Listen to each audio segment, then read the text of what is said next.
Assalamualaikum warahmatullahi wabarakatuh. Kembali lagi di channel Portal Dimensi dan tentunya masih bersama saya Kang Selamat di sini. Kali ini Kang Selamat akan membawakan kisah yang berjudul Antasena Mahendra, Golek Kencono, janji terlarang yang membuka gerbang dendam tanpa akhir.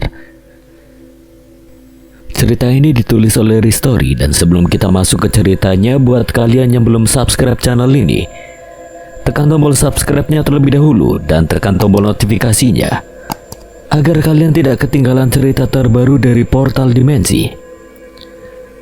Gak usah berlama-lama lagi, langsung saja kita masuk ke ceritanya. Golek Kencono, janji terlarang yang membuka gerbang dendam tanpa akhir.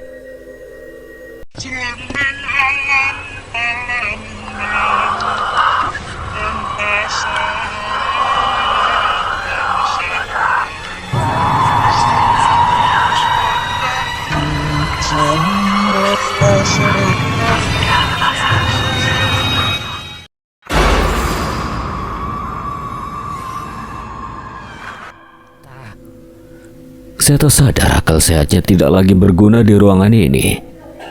Insting bertahan hidup mengambil alih, memaksanya untuk memecahkan kebekuan yang melumpuhkan kakinya.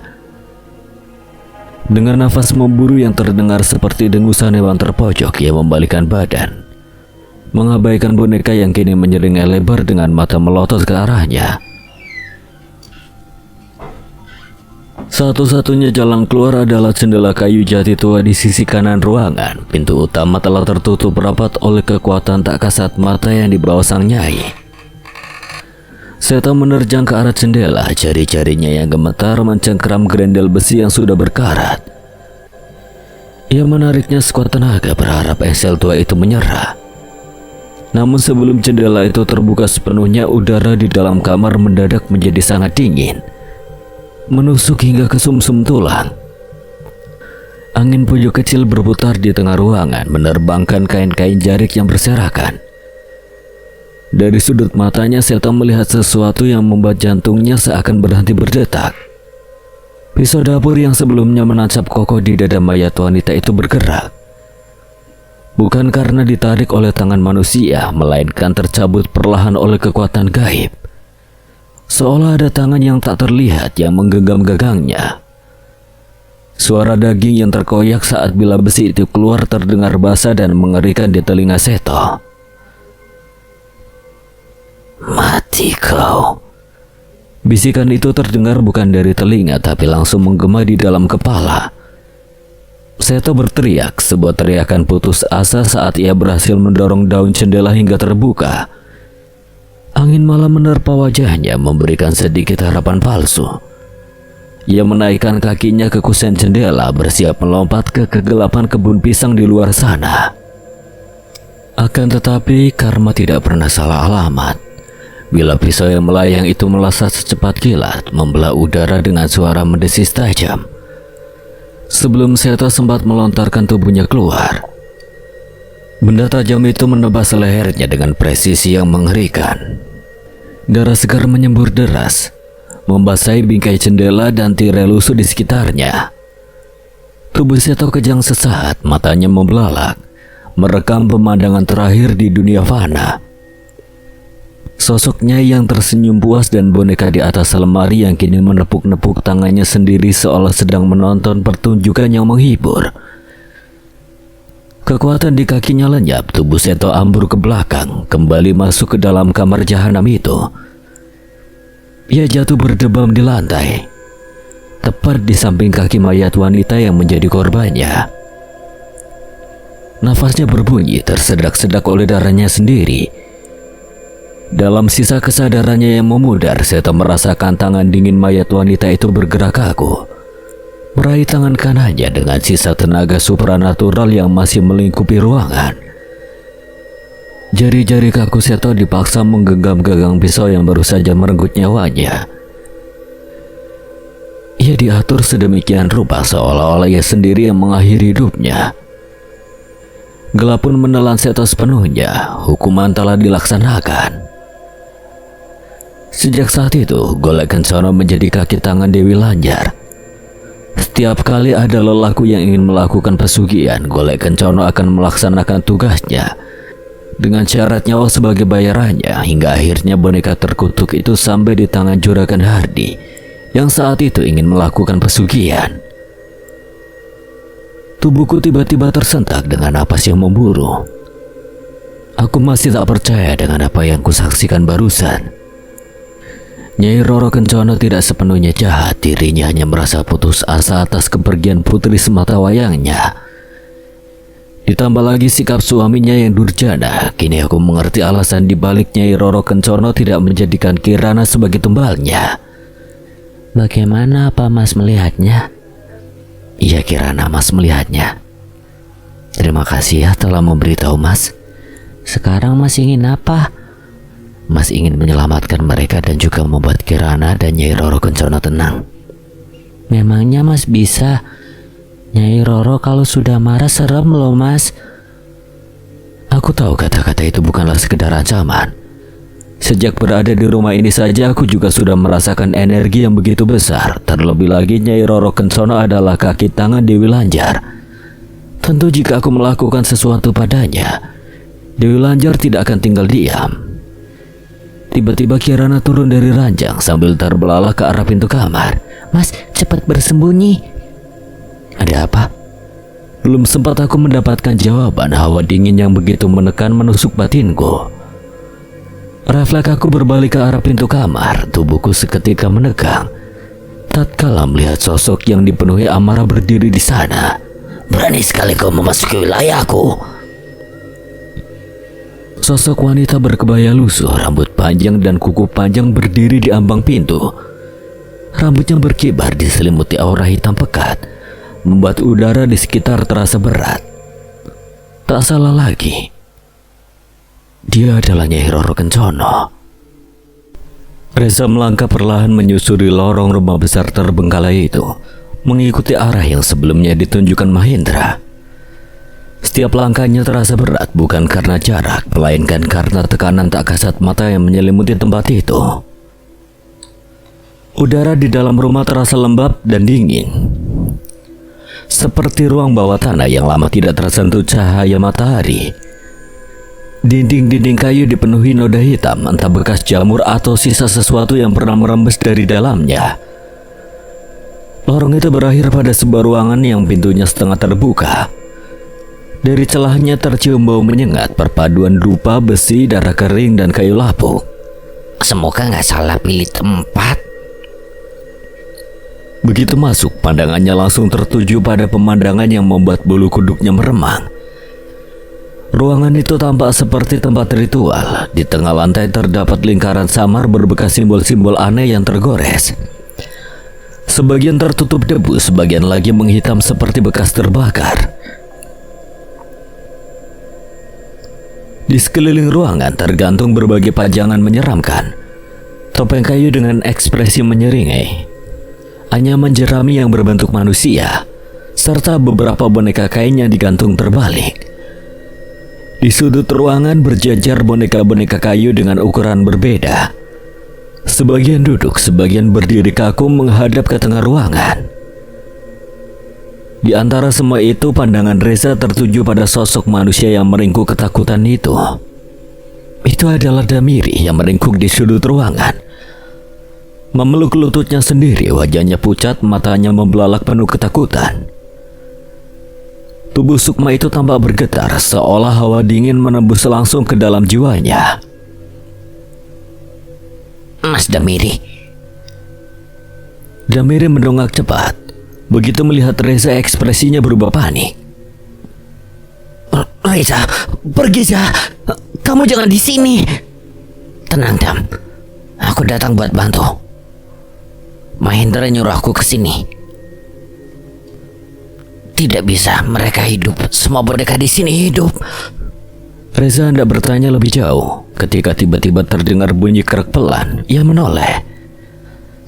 Salah satu boneka kayu di dekat dinding bergerak. Kepalanya yang semula tertunduk kini terangkat perlahan, mengeluarkan bunyi gesekan kayu yang nyaris tidak terdengar. Namun cukup untuk membuat jantung Reza seolah berhenti berdetak.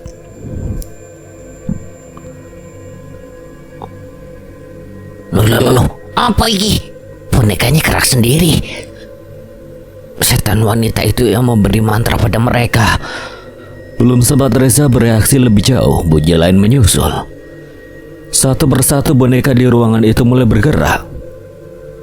Tangan kayu mereka terangkat kaku, kepala menoleh dengan sudut tak wajar. Boneka kain yang tergantung terbalik mulai berayun sendiri, seolah ada angin yang hanya berhembus di ruangan itu. Dan dari balik bayangan di sisi lain ruangan, muncul sosok yang paling membuat darah Reza terasa membeku. Golek Kencono. Boneka itu melangkah keluar dengan gerakan patah-patah. Wajah kayunya tampak lebih hidup dibanding sebelumnya. Mata hitamnya berkilat dingin. Di tangannya tergenggam sebilah pisau kecil yang entah dari mana asalnya. Pisau itu memantulkan cahaya redup, menegaskan niat buruk yang dibawanya. Itu Golek Kencono. Mendengar namanya saja sudah membuat Reza langsung bergidik ngeri. Lebih-lebih boneka itu memiliki aura yang begitu gelap dan berat. Golek Kencono. Boneka itu tidak bersuara. Ia hanya menunduk sedikit, lalu dalam sekejap melesat ke arah Reza. Awas! Reza refleks meloncat ke samping. Pisau itu menghantam lantai kayu dengan bunyi keras. Tanpa pikir panjang, Reza meraih sebuah tongkat kayu panjang yang bersandar di dekat altar kecil. Mungkin sisa tiang ritual atau penyangga lama. Jangan dekat-dekat.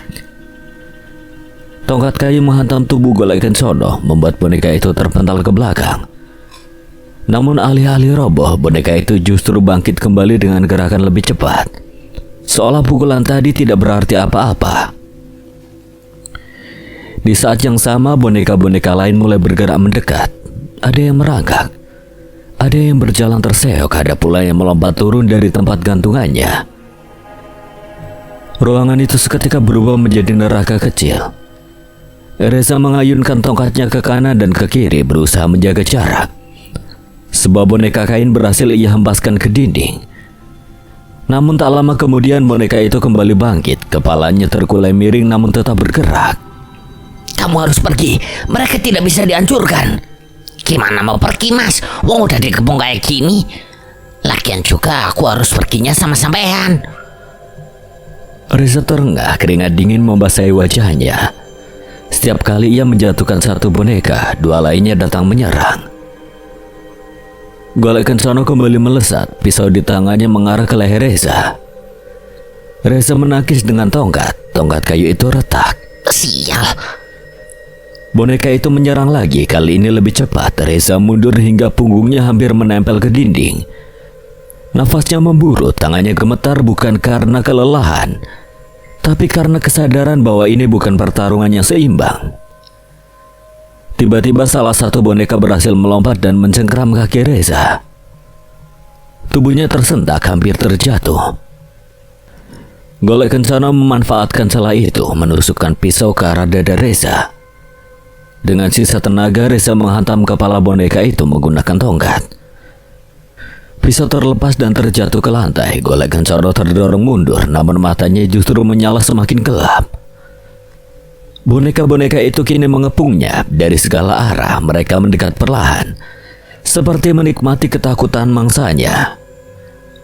Damiri menjerit dari sudut ruangan, berusaha bangkit untuk membantu Reza. Pergi kalian semua!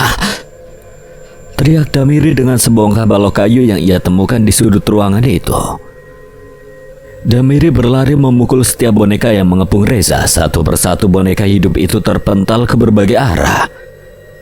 Ia berdiri di sebelah Reza, setidaknya untuk membantu memberi perlawanan daripada harus mati diam saja. Mas Dam, kita lawan bareng sah.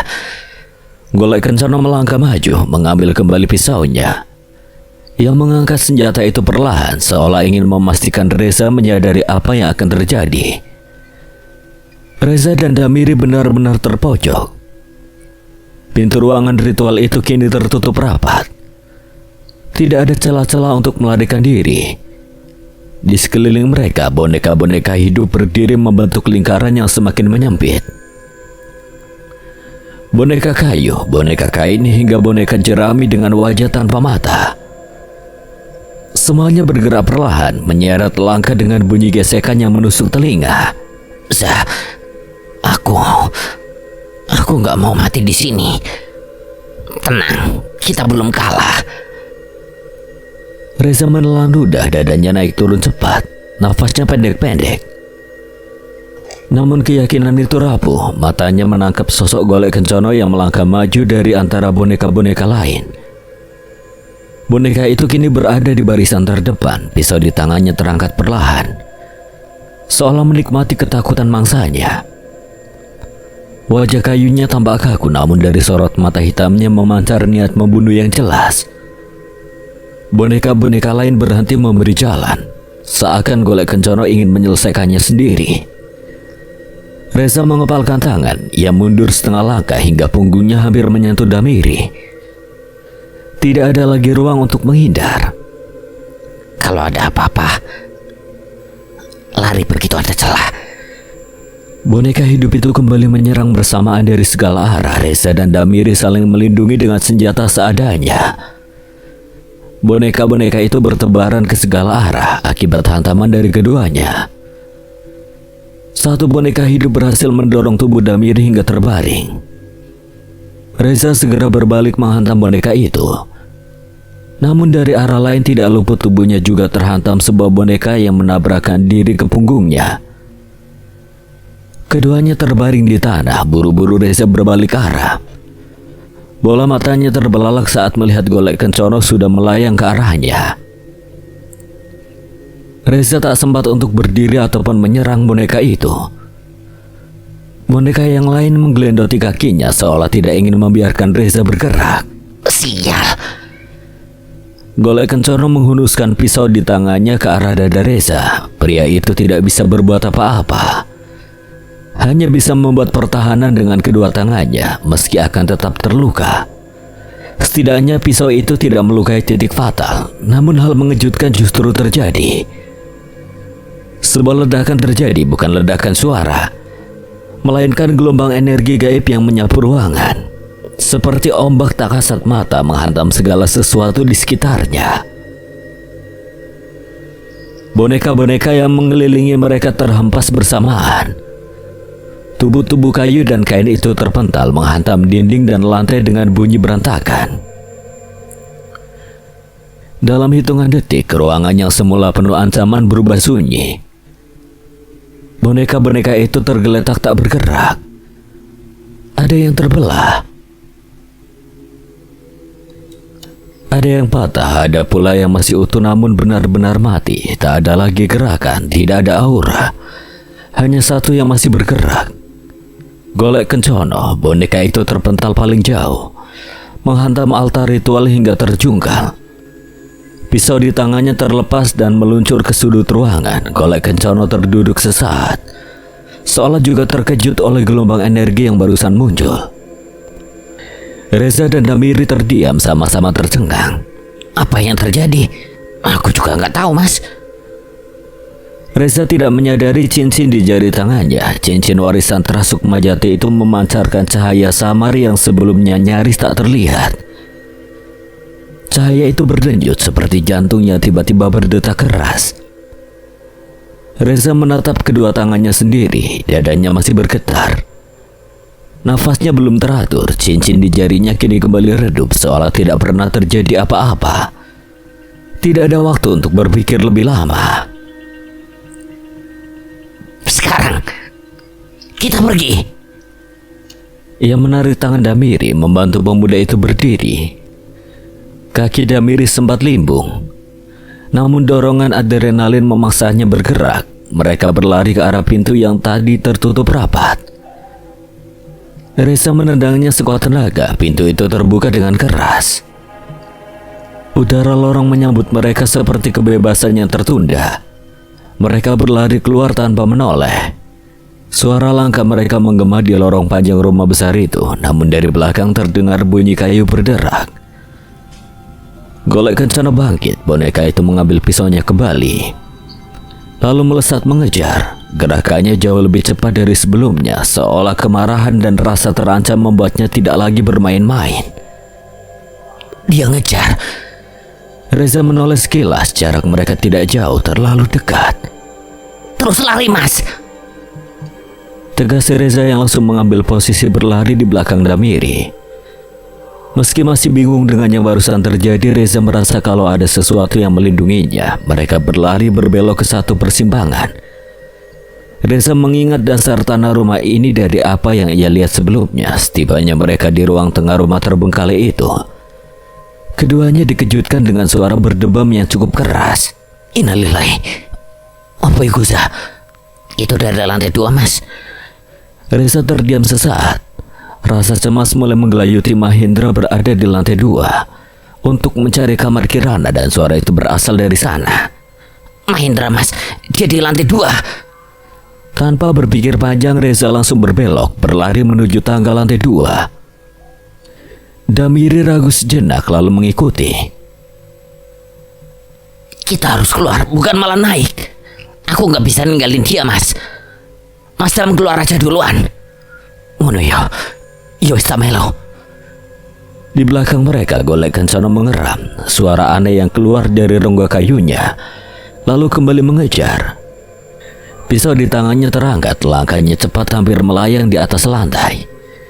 Mereka mencapai tangga dan berlari menaikinya. Nafas Reza terasa terbakar. Kepalanya terasa berdenyut, namun tekadnya lebih keras dari rasa takut. Di atas sana sesuatu sedang terjadi. Reza dan Damiri berlari terengah menaiki anak tangga terakhir. Napas mereka belum sempat teratur ketika pintu kamar itu terlihat terbuka lebar. Debu masih melayang di udara dan aroma kayu tua yang pecah bercampur bau anyir darah menusuk hidung. Begitu Reza melangkah masuk, tubuhnya seketika membeku. Mahendra berada di tengah kamar, membungkuk lemah dengan satu tangan menopang lantai. Darah menetes dari mulutnya membasahi papan kayu yang retak. Nafasnya berat, tersengal seolah setiap tarikan udara adalah perjuangan. Di belakangnya sebuah lemari kayu besar hancur berkeping-keping, serpihannya berserakan di dinding dan lantai. Reza tidak perlu bertanya untuk tahu apa yang terjadi. Di hadapan Mahendra berdiri sosok yang selama ini menjadi pusat semua teror. Nyai Roro Kencana. Wujudnya lebih mengerikan dari yang pernah dibayangkan. Rambut panjangnya tergerai liar, basah dan menempel di wajah pucatnya. Kebaya putih tulang yang ia kenakan tampak semakin lusuh, bernoda gelap seperti bekas darah lama. Kakinya melayang-layang beberapa jengkal dari lantai, sementara kuku-kukunya yang panjang menghitam mencengkeram udara. Mahendra! Nyai Roro Kencana dan Kirana yang juga berada di sana seketika menoleh ke arahnya.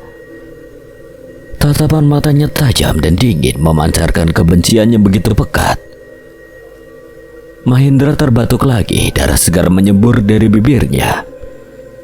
Namun di tengah kondisi itu ia masih sempat mengangkat kepala dan menatap Reza serta Damiri. Pergi! Kalian lari dari sini sekarang! Dra, jangan! Pergi sebelum... Ucapannya terpotong ketika Nyai Roro Kencana melangkah maju setengah jengkal di udara. Aura hitam beriak dari tubuhnya membuat seisi ruangan bergetar. Reza hendak menarik Damiri mundur ketika tiba-tiba hawa dingin menyapu dari belakang. Namun sebuah tawa cekikikan kering terdengar. Mereka menoleh bersamaan. Golek Kencana melayang masuk ke dalam kamar melalui pintu yang masih terbuka. Pisau di tangannya berkilat redup, ujungnya mengarah lurus ke depan. Kepala boneka itu sedikit miring, seolah sedang mengamati mangsanya dengan penuh minat. Reza menarik Damiri mundur cepat. Mereka terdesak ke sudut kamar.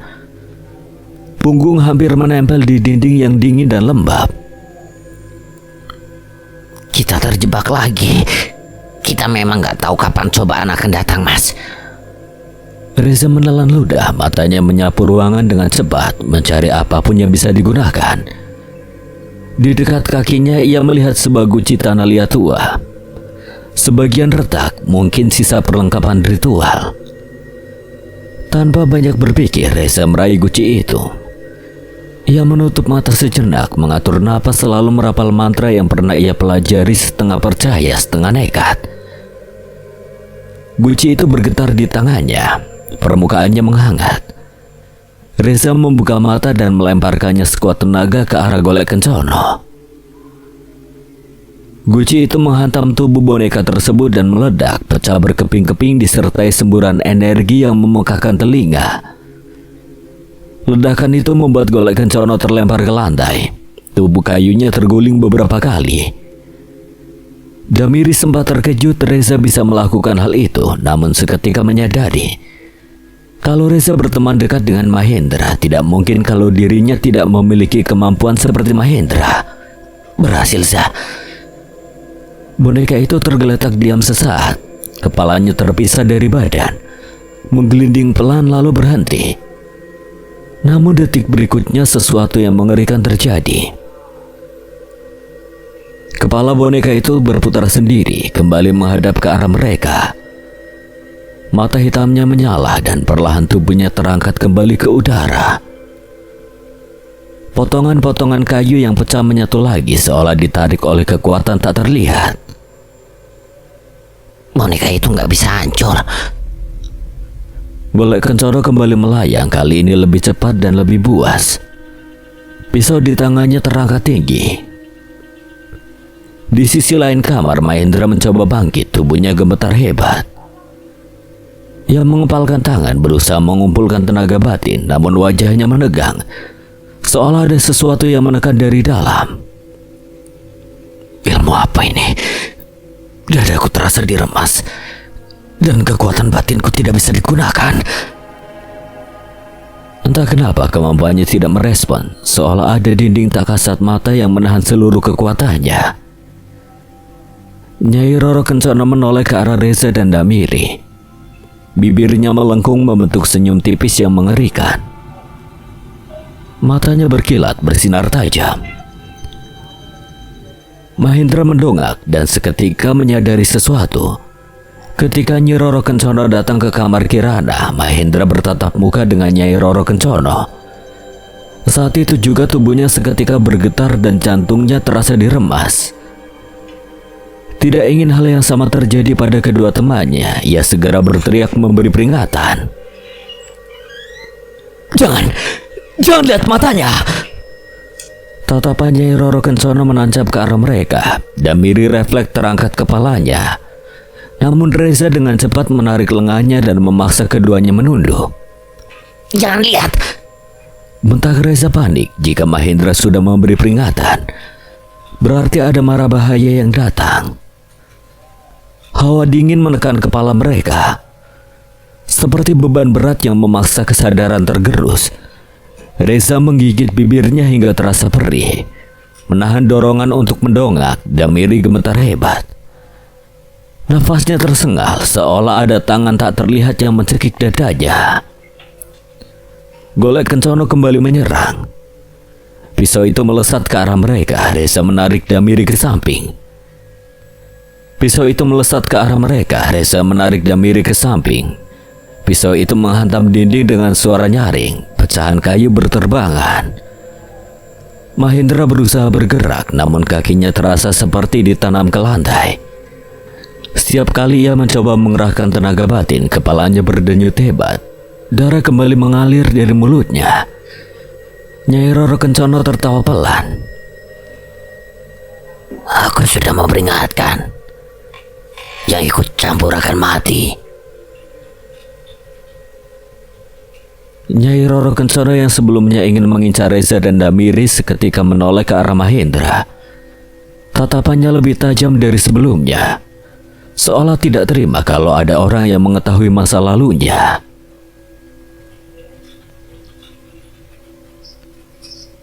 Apa kau bilang?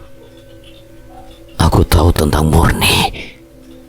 Nyai Roro Kencono melayang mendekati tubuh Mahendra. Kali ini dirinya benar-benar tidak ingin membiarkan Mahendra hidup karena mengetahui masa lalunya. Namun siapa sangka tiba-tiba Kirana melangkah maju berdiri menghalangi Nyai Roro Kencono. Wajahnya pucat, namun matanya menatap lurus ke arah Nyai Roro Kencono. Bukan dengan ketakutan, melainkan dengan keberanian yang rapuh. Nyai, hentikan. Nyai Roro Kencono terdiam. Tatapan tajam itu berpindah ke arah Kirana. Untuk pertama kalinya, aura gelap di ruangan itu bergetar. Bukan karena amarah, melainkan karena sesuatu yang lain. Sesuatu yang lama terkubur. Rambut panjang Nyai Roro Kencono berkibar tanpa angin. Kebaya putih lusuhnya menghitam di beberapa bagian seperti diserap bayangan. Tatapan matanya yang dingin menyorot lurus ke arah Kirana, seolah menimbang apakah anak itu layak dipertahankan atau disingkirkan. Jangan menghalangiku, Kirana. Ini bukan urusanmu. Kirana menggeleng, tangannya mengepal di sisi tubuhnya, gemetar namun bertahan. Nyai, lepaskan mereka. Mereka bukan orang jahat. Kalimat polos itu membuat udara di kamar bergetar. Wajah Nyai Roro Kencono berubah, senyum tipis yang sebelumnya muncul kini lenyap, digantikan raut muka yang mengerikan. Matanya melebar, urat hitam menjalar di sekitar pelipisnya. Kau berani membantahku? Aura hitam meledak dari tubuhnya, menghantam Kirana seperti hembusan angin kencang. Anak itu terhuyung, matanya membesar ketakutan. Pergi. Aku tidak akan membiarkan orang-orang yang ikut campur dengan urusanku tetap hidup.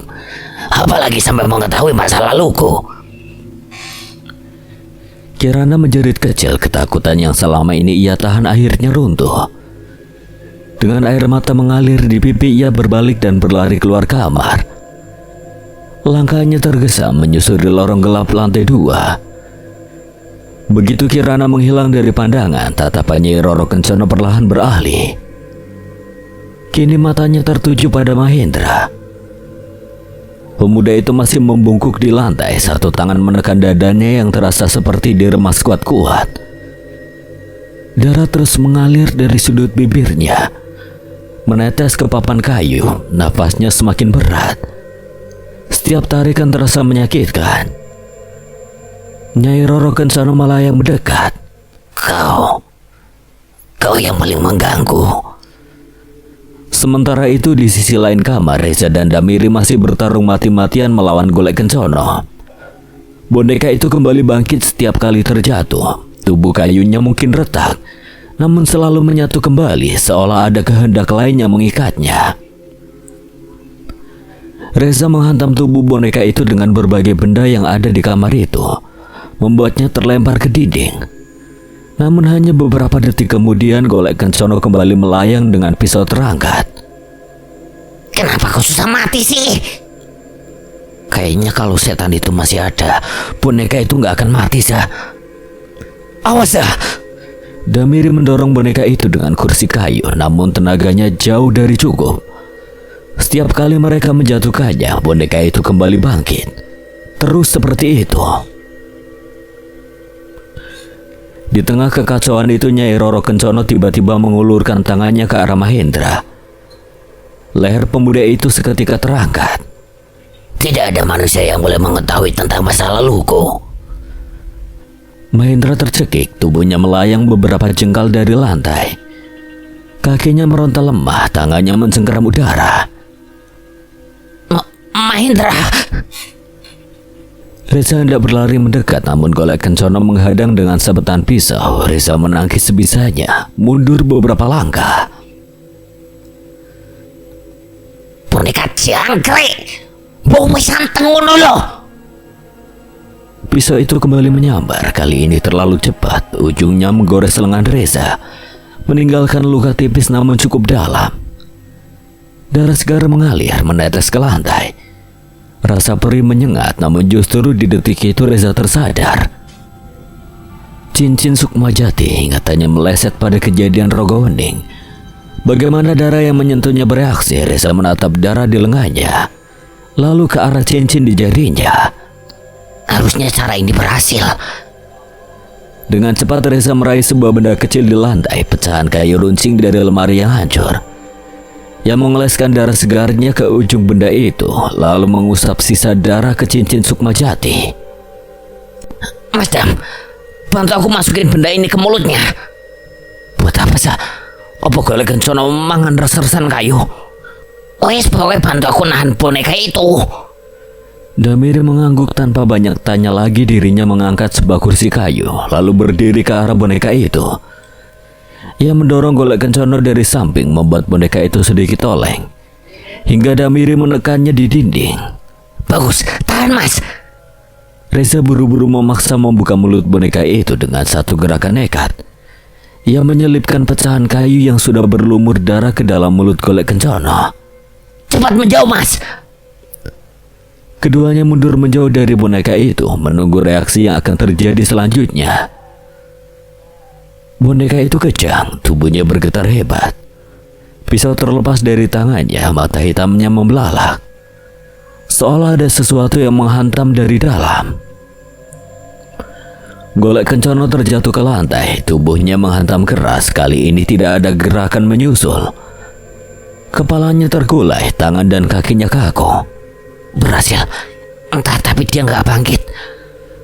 Tanpa membuang waktu, Reza meraih sebuah vas bunga dari sudut kamar.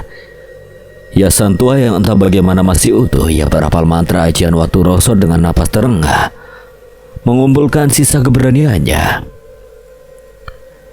Dengan sebuah teriakan, Reza melemparkan vas itu ke arah Nyai Roro Kencana. Lepaskan Mahendra Malampir.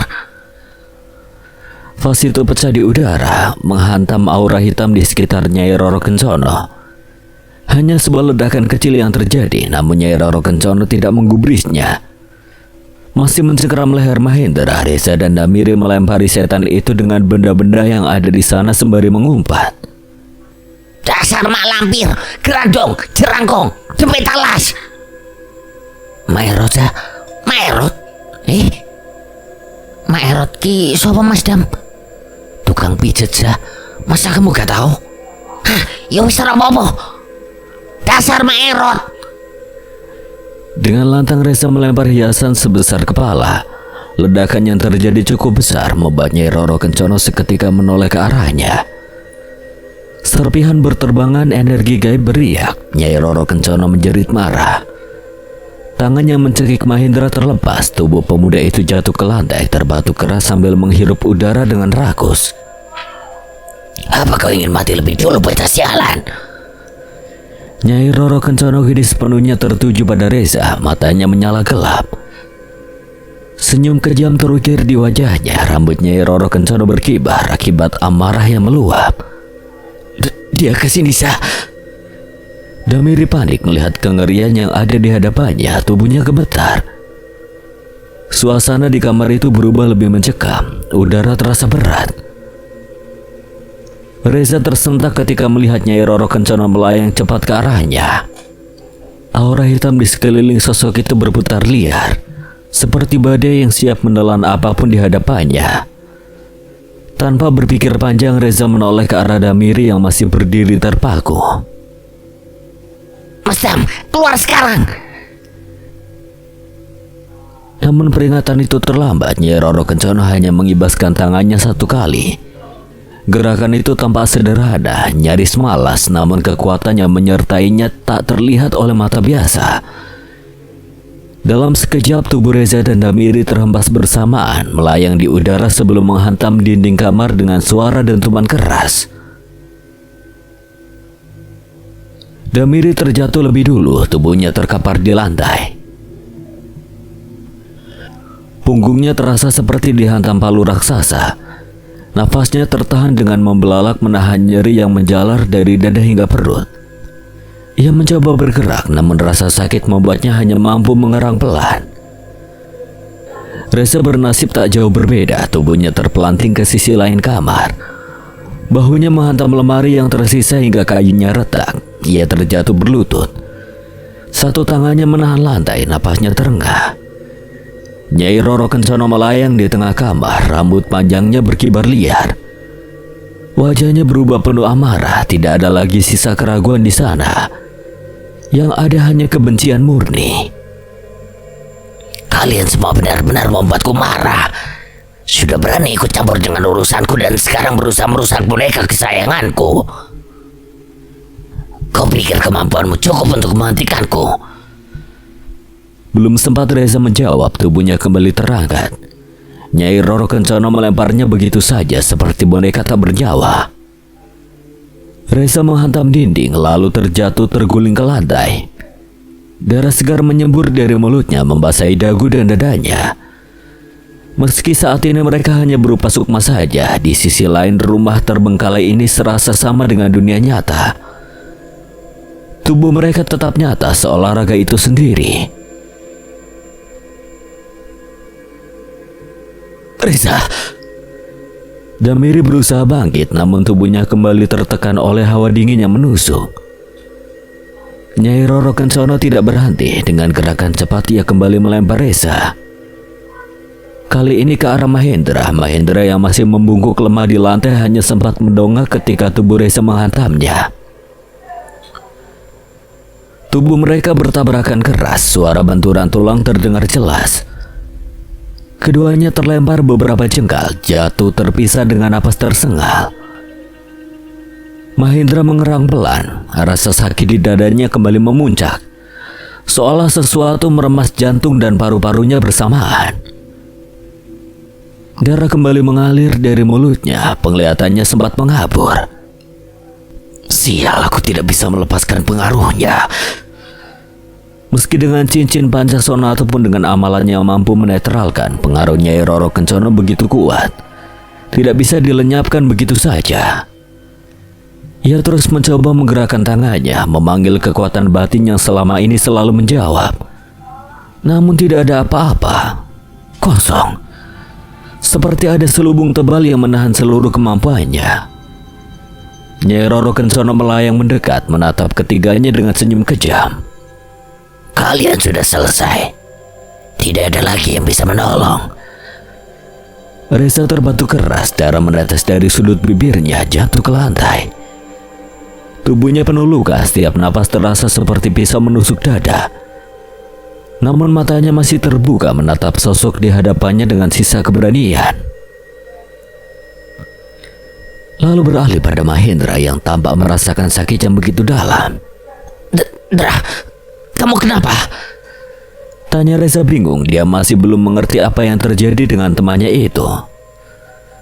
Sejenak Reza menatap cincin sukma jati berharap bisa mengeluarkan gelombang kejut seperti sebelumnya. Dirinya duduk bersila lalu mencoba beberapa kali mendorong tangannya dengan berbagai gaya. Layaknya Spider-Man yang baru ingin belajar ingin mengeluarkan jaring. Namun nihil, tak terjadi apa-apa. Reza kesal. Giliran dibutuhkan cincin itu tak berfungsi. Nyai Roro Kencono tertawa rendah. Manusia bodoh, terimalah kematianmu. Ia mengangkat tangannya bersiap mengakhiri semuanya. Dan pada saat itulah tiba-tiba saja sebuah tembang mengalun, pelan, dalam, dan berirama. Liriknya terdengar seperti sebuah mantra. Suara itu datang dari arah lorong di luar kamar. Bukan teriakan, bukan mantra yang dilafalkan keras, melainkan nyanyian tua, seperti tembang yang sudah dilantunkan sejak ratusan tahun lalu. Nada itu mengalir lembut namun membawa kekuatan yang aneh. Udara di kamar perlahan berubah, tekanan yang sebelumnya mencekik dada seolah mengendur. Sopo sing nembang? Reza hanya menaikkan kedua bahunya, tidak tahu siapa yang menyanyikan tembang itu. Namun tidak untuk Mahendra. Dirinya tersentak, suara tembang itu sangat familiar di telinganya. Ini tembang pemutih. Ia mengenal tembang itu bahkan sebelum pikirannya benar-benar sadar. Tubuhnya sudah bereaksi, dari dalam dirinya sesuatu mengalir perlahan. Hangat, menenangkan. Rasa sakit di dadanya mereda sedikit demi sedikit. Nafasnya mulai teratur. Nyai Roro Kencono berhenti bergerak.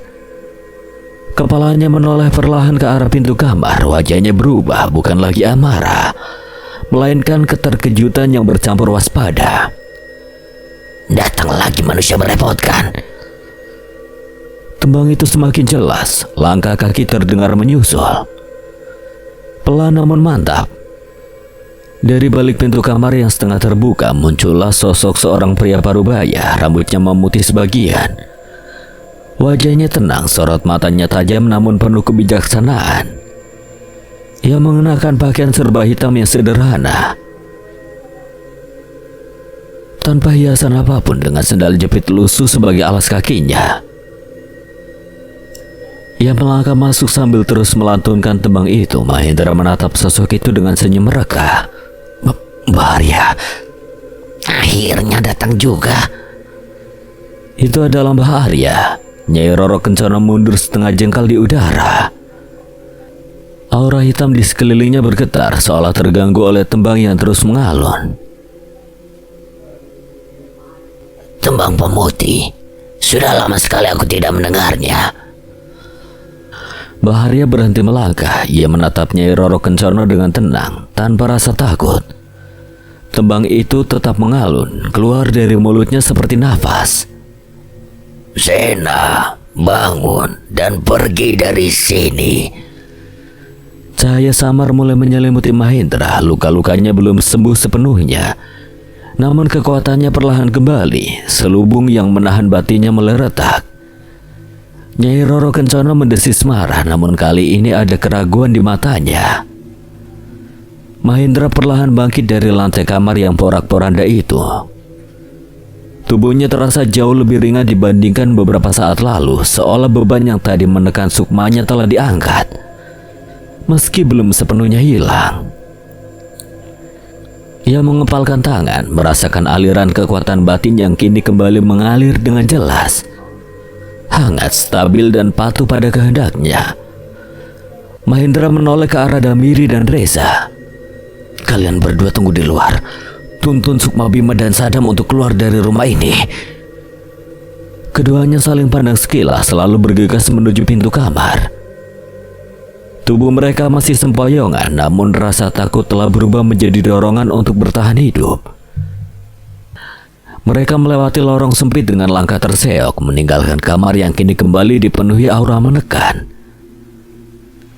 Bahaya berdiri tegak menghadang Nyai Roro Kencana. Sosok perempuan itu mengeram.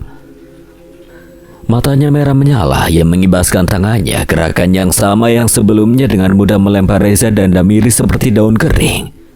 Manusia sialan. Namun kali ini berbeda. Kibasan itu menghantam sesuatu yang tak terlihat.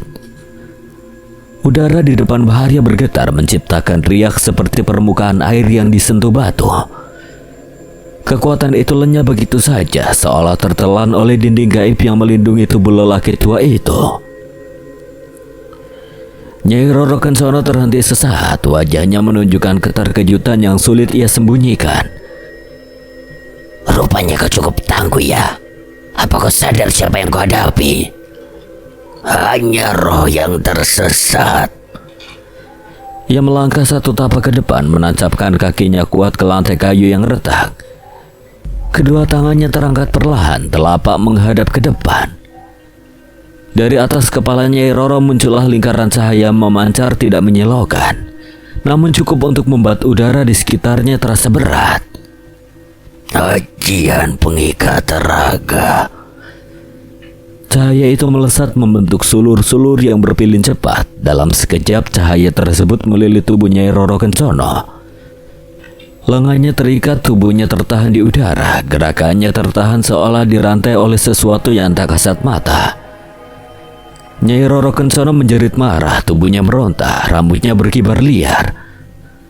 Aura hitam di sekelilingnya bergolak, mencoba memutus ikatan cahaya itu. Saat itulah Mahendra bergerak. Ia berlari ke sudut kamar, ke arah kerangkeng gaib yang mengurung Sukma Bima dan Sadam. Kerangkeng itu kini terlihat jelas seperti rangka besi samar berwarna kelabu, mengurung dua sukma anak lelaki yang meringkuk lemah di dalamnya. Wajah mereka pucat, mata mereka kosong, seolah kesadarannya tergerus perlahan oleh tempat itu. Mahendra berdiri di hadapan kerangkeng, menarik napas dalam-dalam. Ia merapatkan kedua telapak tangannya sejenak, lalu mengepalkannya kuat. Ajian Braja Musti yang diperkuat amalan pemutih membuat tangannya mengeluarkan asap putih. Otot-otot lengannya menegang, hawa panas berkumpul di kepalan tangannya berpadu dengan energi suci yang mengalir stabil. Tanpa ragu Mahendra menghantamkan tinjunya ke arah kerangkeng. Benturan itu tidak menimbulkan suara besi, melainkan dentuman berat yang terasa sampai ke tulang. Cahaya putih meledak seketika, retakan menyebar di seluruh kerangkeng gaib itu seperti kaca pecah. Dengan satu hentakan lagi kerangkeng itu runtuh, Sukma, Bima dan Sadam terlempar keluar, terhempas ringan ke lantai, lalu terdiam. Namun wajah mereka kini tampak lebih tenang, napas Sukma mereka kembali stabil. Mahendra segera menuntun mereka keluar. Di lorong tampak Reza dan Damiri sudah menanti. Reza, Damiri, bawa mereka keluar dari rumah ini, cepat. Tanpa banyak bicara, mereka mengangkat tubuh Sukma, Bima dan Sadam. Masing-masing satu orang. Begitu mereka bergerak menjauh dari area rumah, ikatan gaib yang menahan Sukma itu akan terlepas dengan sendirinya, mengembalikan mereka ke raga masing-masing. Mahendra kembali ke dalam menghampiri Baharya.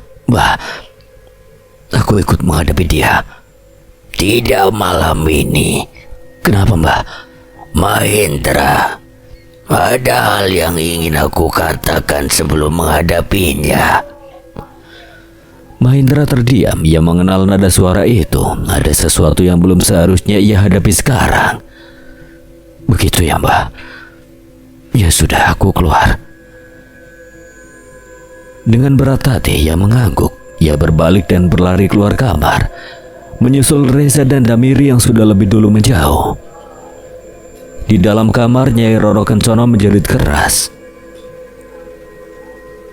Tidak akan aku biarkan kalian pergi.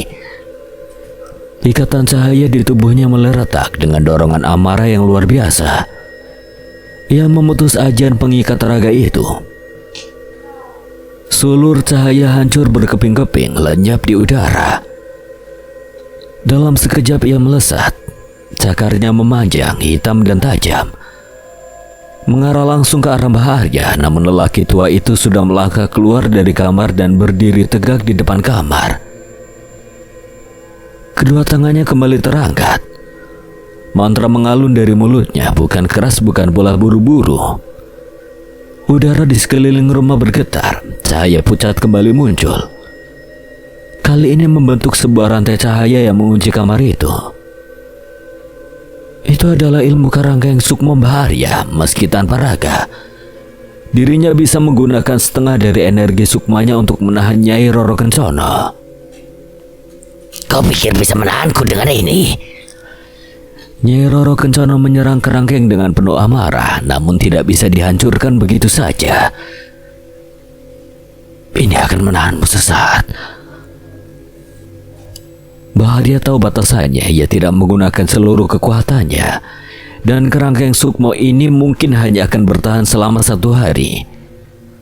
Waktu yang cukup untuk mereka mempersiapkan diri untuk malam selanjutnya.